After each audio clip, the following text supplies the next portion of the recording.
मेरा नाम फर्क है। मैं एक दरमियाने तबके का आम सा आदमी हूँ। एक सरकारी दफ्तर में कल रखूँ, सुबह 9 से शाम 5 तक की ड्यूटी, फिर घर की जिम्मेदारियां। मेरी जिंदगी में कोई बड़ी ख्वाहिश नहीं, बस इतना कि माँ खुश रहे, बीवी खुश रहे, बच्चे सुकून में रहें। मैं उकलूता बेटा हूँ। वालिद साहब का साया बचपन में ही उठ गया था, तो माँ ही ने मुझे पाला, पढ़ाया, जवान किया। मेरे लिए वो सिर्फ माँ नहीं, बाप भी थी। मैंने कभी उनकी आंख में नमी नहीं आने दी। उनके लिए सब कुछ किया। अपनी शादी तक देर से की ताकि पहले उनकी खिदमत पूरी तरह कर सकूं। फिर मेरी शादी नाजो से हुई। नाजो मेरे लिए खुदा का शुक्र थी, सादा, समझदार, नरम दिल। मैंने साफ साफ उसे शादी से पहले बता दिया था, मेरी माँ मेरी पहली जिम्मेदारी है। और नाजो ने हंसते हुए जवाब दिया था, आपकी माँ मेरी भी माँ होंगी। शादी को 8 साल हो गए हैं, 2 बच्चे हैं, एक बेटा एक बेटी। घर छोटा है, दिल बड़ा रखने की कोशिश करते हैं, लेकिन पिछले 2 सालों से मेरी जिंदगी जैसे एक उलझन में उलझ गई है। मेरी माँ, जिन्हें मैंने हमेशा मोहब्बत दी, इज्जत दी, अब रोजाना मुझसे शिकायतें करती हैं। तुम्हारी बीवी मुझे भूखा रखती है, मैं इस घर में कैदी हूँ, तुम्हें सिर्फ अपनी बीवी की फिक्र है, माँ को तो भूल गए हो। मैं चौंक जाता हूँ, क्योंकि हकीकत बिल्कुल मुख्तलिफ है। नाजो माँ की खिदमत में कोई कसर नहीं छोड़ती, वक्त पे दवा देती है, नरम खाने बनाती है, रात को जाग जाग कर उनकी खैरियत देखती है। लेकिन माँ, वो दिन बह दिन बदजन होती जा रही हैं। मोहल्ले की औरतों तक को रोक कर कह देती हैं, मेरी बहू मुझे कुछ खाने को नहीं देती। कभी कभी तो लगता है मेरी माँ जैसे बदल गई हूँ। नहीं, सिर्फ रवैया नहीं, शायद दिमागी तौर पर भी कुछ ठीक नहीं रहा। मैं अब आपको पूरी बात बताता हूँ, वो बात जिसने मेरे जैसे सीधे साधे आदमी को उलझा कर रख दिया है। पहले पहल में समझा, शायद उम्मी किसी बात पर नाराज हैं, हो सकता है नाजो से कोई छोटी सी बात हो गई हो जिसका बुरा माना हो। मैंने नाजो से पूछा तो उसने खामोशी से सर झुका लिया, जैसे कुछ कहना चाहती हो मगर अल्फाज तलाश न कर पा रही हो। कहने लगी, फर्क, इमी कभी कभार अजीब बातें करती हैं। एक दिन कहती हैं सालन में नमक नहीं था, अगले दिन वही सालन दोबारा मांगती हैं। कभी मुझसे लपट कर रोती हैं, कहती हैं तुम मेरी बेटी हो, फिर अगले दिन सबके सामने कहती हैं मैं उनसे नफरत करती हूँ। मुझे समझ नहीं आता कि उनके दिल में क्या है। मैंने उस वक्त नाजो की बात को ज्यादा अहमियत नहीं दी। मैंने सोचा शायद ये सब वक्ती है, मगर फिर बात बढ़ने लगी। एक दिन दफ्तर से वापस आया तो दरवाजे पर मोहल्ले की खाला सकीना खड़ी थी। मुझे देखते ही बोले, फरख बेटा, तुम तो सीधे सादे हो, मगर तुम्हारी बीवी उम्मी ने बताया कि वो उन्हें खाने को कुछ नहीं देती, सारा दिन कमरे में बंद रखती है। ये क्या हो रहा है तुम्हारे घर में? मेरे कदम वहीं जम गए। मुझे लगा जैसे किसी ने मेरे सीने पर पत्थर रख दिया हो। मैं अंदर आया। नाजो बच्चों को पढ़ा रही थी, अम्मी चारपाई पर बैठी थीं, चेहरे पर अजीब सी सख्ती और जीतने वाला गुरूर। मैंने माँ के पास जाकर पूछा, उम्मी, आपने खाला सकीना से ये सब कहा? माँ ने फौरन कहा, तो क्या झूठ कहा? क्या मैं सारा दिन भूखी नहीं रहती? तुम दोनों ने मुझे इस घर में कैदी बना रखा है। मेरे लब हिलने को तैयार न थे। वही माँ, जिनकी खिदमत को मैं इबादत समझता था, आज मुझ पर जुल्म का इल्जाम लगा रही थी। उसी रात नाजो मेरे पास आई, आंखों में नमी लिए। फर्क, शायद अम्मी बीमार हैं जहनी तौर पर। मैंने नीट पर पढ़ा, ये डिमेंशिया की अलामात हो सकती हैं। उनकी याददाश्त भी कमजोर हो रही है, कभी आपको पहचानती हैं, कभी नहीं। मैंने हामी भर ली। अगले दिन माँ को डॉक्टर के पास लेकर गया। डॉक्टर ने काफी टेस्ट और मायने के बाद बताया, ये उम्र रसीदा अफराद में आम बीमारी है, जिसमें दिमाग की सलाहियतें रिफ्ता रिफ्ता खत्म होने लगती हैं, रवैया बदल जाता है, इंसान मादी और हाल को गड़मड़ कर देता है। उन्हें अब सबसे ज्यादा हमदर्दी और सब्र की जरूरत है। मुझे जैसे किसी ने आईना दिखा दिया। माँ कसूरवार नहीं थी, वो बीमार थीं। उनके अंदर की चीख, उनकी उलझन, सब बीमारी की पैदावार थी। मगर दुनिया, वो तो सिर्फ माँ की जबानी सुनेगी। लोग मुझे और नाजो को जालिम कहेंगे। ये कौन समझेगा कि माँ का दिमाग अब वैसा नहीं रहा। नाजो ने अगले दिन से माँ की खदमत में और शिद्दत डाल दी। उनके कमरे में नरमी से बात करना, हर बात पर हाँ में हाँ मिलाना, वही सवाल का बार बार जवाब देना। हत्ती की जब माँ उन पर हाथ उठाने लगे तब भी नाजो ने कुछ ना कहा, बस आंखें बंद कर लें। मगर एक दिन एक ऐसा वाकया हुआ जिसने मुझे मुकम्मल तोड़कर रख दिया। वो जुम्मे का दिन था। मैं दफ्तर से जल्दी आ गया था, वजू कर रहा था कि अचानक बच्चों के चीखने की आवाज आई। मैं फौरन दौड़कर कमरे में पहुंचा। अम्मी चारपाई से उठकर नाजो पर चिल्ला रही थीं। हाथ में पानी का जग था और उनकी आंखों में अजीब वहशत थी। तो मुझे जहर देती है, मैं जानती हूँ, मेरी हड्डियां इसीलिए दिखती हैं। मुझे मार रही है ये लड़की, मार रही है। नाजो दीवार के साथ लगी साकत खड़ी थी। उसके गाल पर पानी के साथ जग का जोर भी पड़ चुका था। बच्चे कोने में सहमे हुए खड़े थे। मेरा दिल जैसे बंद हो गया। अम्मी, ये क्या कर रही हैं आप? नाजो ने क्या क्या है? माँ की आंखों में एक लम्हे को खालीपन आया, जैसे पहचानने की कोशिश कर रही हूँ कि मैं कौन हूँ। फिर बैठ गए, सिर थाम लिया और रोने लगे। मुझे मेरे माँ बाप के पास ले चलो, मैं यहाँ कैद हूँ, मुझे ये लोग मार देंगे। नाजो कुछ ना बोली, वो चुपचाप किचन में चली गई। मैं उसके पीछे गया। वो रो नहीं रही थी, बस एक बर्तन धो रही थी, बगैर पानी के, बगैर किसी मकसद के। उसकी आंखें साकत थीं। माफ कीजिएगा फरख, मैं थक गई हूँ, लेकिन मैं छोड़ूंगी नहीं। उम्मी को नहीं, आपको नहीं, हम सब एक आजमाइश में हैं, मगर कोई एक तो हो जो हौसला ना हारे। मैंने उसके हाथ थाम लिए। उस दिन मैंने सच में मोहब्बत को देखा, वो मोहब्बत जो कुर्बानी से बड़ी होती है, जो खामोशी से सब्र करती है, जो बदले में कुछ नहीं मांगती। इसी रात मैंने माँ के पास जाकर खामोशी से बैठा, उनके पांव दबाए बगैर कुछ कहे। अचानक उन्होंने मेरा चेहरा देखा और बोले, तो कब आया बेटा? आज बहुत दिन बाद आया है। वो लड़की कहाँ है नाजू? मैंने बस इतना कहा, उम्मी वो यही है, हमारे साथ है। उम्मी खामोश हो गई, फिर होले से बोले, उसे कहना मुझे माफ कर दे। कभी कभी दिल में बहुत अंधेरा हो जाता है, मुझे डर लगता है। उस लम्हे में रो दिया। माँ को शायद कुछ कुछ याद था, कुछ कुछ धंध में था। उनकी दुनिया और हमारी दुनिया के बीच अब एक शफाफ पर्दा आ चुका था, जो हर गुजरते दिन के साथ और धुंधला होता जा रहा था। अब हमारा मामूल बदल चुका है। हर दिन हर पल माँ के साथ नए अंदाज में जीना होता है। कभी वो बच्ची बन जाती हैं, कभी जवान बेटी, कभी माँ, कभी अजनबी। कभी रोटती हैं, कभी हंसती हैं और अक्सर हमें भूल जाती हैं। माँ अब दिन रात में फर्क नहीं कर पाते। रात के 2 बजे बस्तर से उठकर कमरे के दरवाजे पर खड़ी रहते हैं और कहते हैं, मुझे स्कूल जाना है, देर हो रही है, मेरी किताबें कहाँ हैं? या फिर अचानक नाजू के सामने आकर गुस्से में बोलते हैं, मेरे शौहर को तुमने कहाँ छिपा दिया? वो घर क्यों नहीं आए? बच्चे पहले डर जाया करते थे, अब समझ चुके हैं कि दादी बीमार है। नाजो ने बड़ी मेहनत से उनके मासूम दिलों में नफरत की जगह हमदर्दी पैदा की। माँ की बीमारी बढ़ने लगी, उन्हें बाथरूम का होश नहीं रहता था। खाने में खुद ही हाथ डाल देते, कभी आटा फर्श पर फैला देते, कभी चौल्हा जलाकर भूल जाते। कई बार हमने खतरनाक लम्हे झीले। एक दिन नाजू ने मुझसे आहिस्ता से कहा, फर्क हम जितना कर सकते थे कर चुके हैं। अब हमें माँ जी के लिए किसी माहिर निगहदाश्त मरकज, केयर फैसिलिटी पर भी गौर करना चाहिए, जहां उन्हें 24 घंटे तभी मदद, निगरानी और तहफ़्फ़ुज़ मिल सके। ये सुनकर मेरा दिल धक से रह गया। तुम कहना क्या चाहती हो नाजो? माँ को छोड़ दें, उन्हें घर से निकाल दें? नाजो ने नरमी से जवाब दिया, नहीं, उन्हें तनहा नहीं छोड़ना चाहती, बस उन्हें वो माहौल देना चाहती हूँ जहाँ उन्हें मुकम्मल देखभाल मिले। हम भी रोज जा सकते हैं, मगर अगर हम अब भी खुद से सब संभालते रहे तो शायद हम खुद भी बिखर जाएं। मैंने उस रात माँ के पाँव के करीब बैठकर सोचा, कितनी अजीब बात है। बचपन में मैं उनके साये के बगैर सोना नहीं चाहता था, और अब वो मुझे पहचानती ही नहीं। अगले दिन मैं एक निगहदाश्त मरकज देखने गया। साफ सुथरा माहौल, तरबियत याफ्ता नर्सें, 24 घंटे की निगरानी, मखसूस वार्ड जहाँ डिमेंशिया के मरीजों का खास ख्याल रखा जाता था।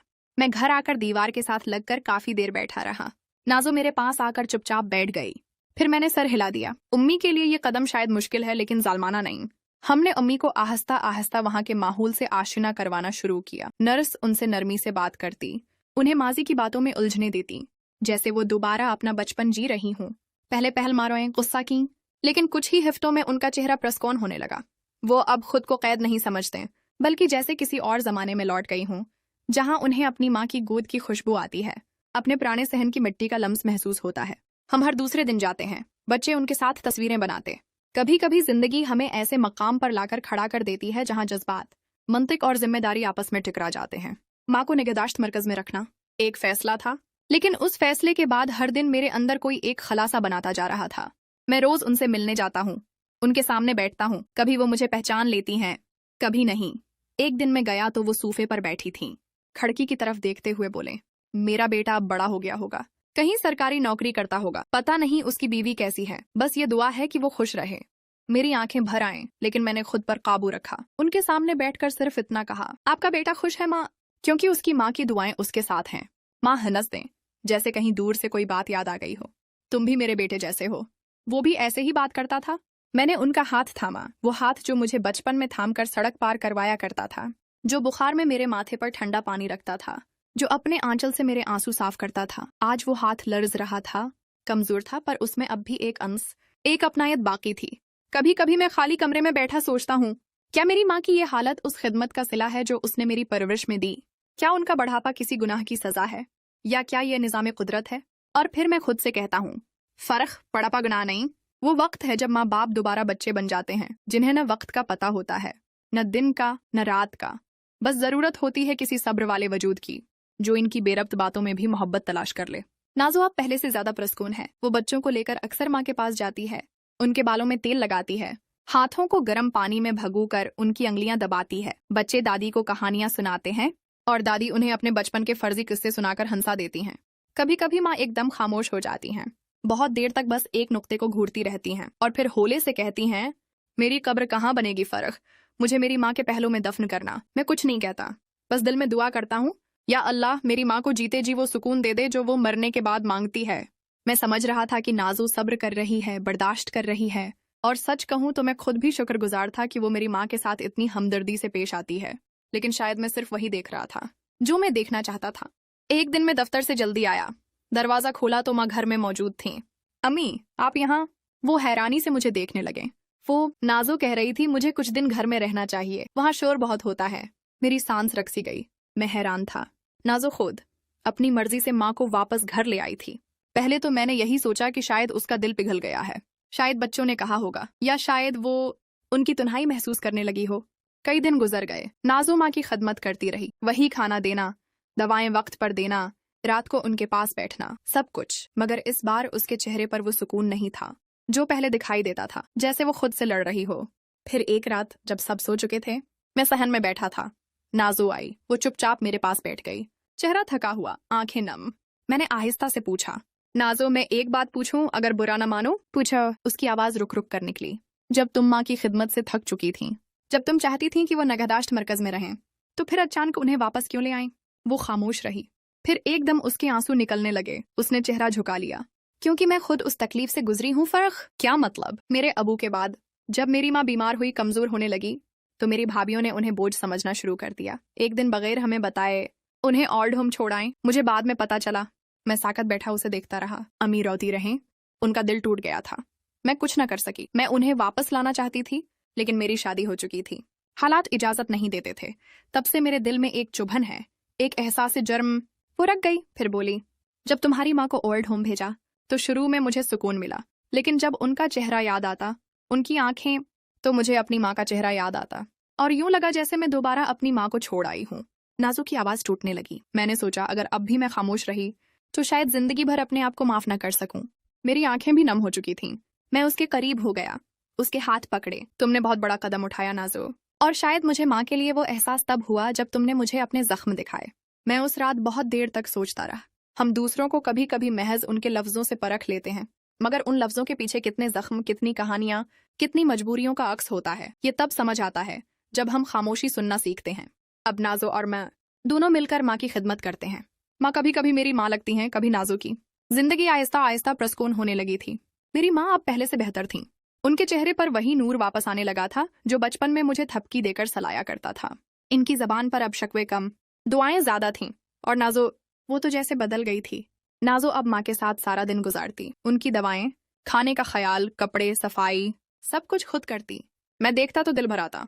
सोचता, क्या ये वही नाजो है जो एक वक्त में थक चुकी थी, या ये कोई और रूप है उसका? लेकिन मैंने कुछ न कहा, बस हर रात अल्लाह का शुक्र अदा करता। फिर एक रात याद है मुझे, बाहर बारिश हो रही थी, हल्की हल्की। मैं छत पर चला गया। ठंडी हुआ चल रही थी। नाजो मेरे पीछे आई, हाथ में 2 कप चाय। बारिश का मौसम है, चाय के बगैर अधूरा लगता है। उसने आकर चुपचाप 1 कप मेरे हाथ में दिया और मेरे पास बैठ गई। मैंने उसे गौर से देखा। उसकी आंखों में थिकन नहीं थी, सिर्फ सुकून। बाल खुले हुए, सांसों में बारिश की महक और आंखों में कोई दूर का ख्याल छिपा हुआ। नाजो, मैंने आहिस्ता कहा, तुम बदल गई हो। वो हंस पड़ी, और तुम अब भी वही हो, फर्क थोड़े गुम, थोड़े जज्बाती। लेकिन सच कहूं, तुम्हारी कदर अब होती है। रोज तुमने माँ के साथ जो किया, वो मैं शायद कभी न कर पाता। नाजो की मुस्कुराहट मध्यम हो गई। फिर उसने धीरे से कहा, एक बात मान लो मेरी। मैंने उसकी तरफ देखा। तुम्हारी हर बात मानने को दिल करता है आजकल। वो लम्हा भर खामोश रही, फिर बोली, मेरी माम ओल्ड होम में है, फर्क। ये सुनते ही मेरे हाथ से चाय का कप लर्जने लगा। मैंने उसके चेहरे की तरफ देखा, आंखें नीची, आवाज धीमी लेकिन नम। क्या मतलब, तुम्हारी माँ? हाँ, मेरे भाइयों ने निकाल दिया। कहा, बूढ़ी हो गई है, हर वक्त बीमार रहती है, घर का सुकून खराब करती है, और उन्होंने उन्हें वहीं छोड़ दिया। मैं कुछ न कर सकी। शायद हिम्मत नहीं थी, या शायद मुझे लगा तुम कभी न मानोगे। नाजो की आवाज रख गई। उसकी पलकें भीग चुकी थीं। और अब जब तुम्हारी माँ को संभाला, जब उनके चेहरे पर सुकून देखा, तब मुझे लगा कि मैं अपनी माँ को अकेला छोड़कर अपने अंदर कुछ टूटने से रोक नहीं सकती। मैंने उसके हाथ थाम लिए। तो ले आओ उसे, ले आओ अभी। ये घर तुम्हारा है और तुम्हारी माँ मेरी माँ है। नाजो ने मुझे ऐसे देखा जैसे बरसों की बुझल रातें एक पल में खत्म हो गई हों। उसकी आंखों में वो चमक थी जो बरसों पहले शायद मेरी मोहब्बत में होती थी। उस रात हम एक दूसरे के करीब नहीं हुए, हम एक दूसरे में शामिल हो गए। और बारिश वो मुसलसल बरसती रही। अगली सुबह जब नाजो अपनी माँ को लेने गई, तो मैं उसके साथ नहीं जा सका। माँ की तबीयत कुछ खराब थी, लेकिन मेरा दिल सारा दिन बेचैन रहा। एक घबराहट, एक अनजानी सी तशवीश। कुछ देर बाद नाजो का फोन आया। फर्क, माँ ने मुझे पहचान लिया। उनकी आंखों में रोशनी आ गई। कहने लगे, तो आई है मुझे लेने? मैं रो दी। फर्क। उन्होंने मेरे आंसू पूंछे और कहा, आप देर न कर बैठी, ले चल मुझे। जब नाजू अपनी माँ को लेकर घर आई, माँ की गोद में एक छोटा सा बेग था और आंखों में खौफ नहीं, उम्मीद थी। मैंने दरवाजा खोला। अस्सलाम वालेकुम खाला जी। वालेकुम अस्सलाम बेटा, उन्होंने लरजती आवाज में कहा, जैसे बरसों बाद किसी ने बेटे की तरह पुकारा हो। मेरी माँ अंदर से निकले सहारे से। नाजू की माँ को देखा। कुछ लम्हे दोनों की नजरें टकराएं और जैसे बरसों पुरानी थिकन, शिकायतें, तन्हाइयां सब एक पल में बह गईं। मेरी माँ ने हाथ बढ़ाया। आओ बहन, ये घर अब हमारा है। नाजू की माँ ने उनके हाथ पकड़ लिए और यूं लगा जैसे दो माएं नहीं, दो वक्त, दो दुआएं एक दूसरे से लिपट गई हूं। दिन गुजरते गए। अब घर में दो माएं थीं, दो बुजुर्ग, दो दुआएं, दो गोदें और एक सुकून। नाजो कभी अपनी माँ के पास बैठती, कभी मेरी माँ के। दोनों माएं भी कभी बच्चों की तरह हंसती थीं, कभी पुरानी यादें दोहराते। अक्सर दोनों मिलकर दुआ मांगते। एक कहती, मेरी बहू बहुत अच्छी है, अल्लाह सलामत रखे। दूसरी कहती, मेरी बेटी ने माँ बन के दिखा दिया, अल्लाह उसके घर को सदा आबाद रखे। उसी रात दोनों माएं एक साथ नमाज पढ़ रही थीं। मैं और नाजू दरवाजे पर खड़े देख रहे थे। दिल में एक अजीब सा सुकून था, जैसे सब कुछ मुकम्मल हो गया हो।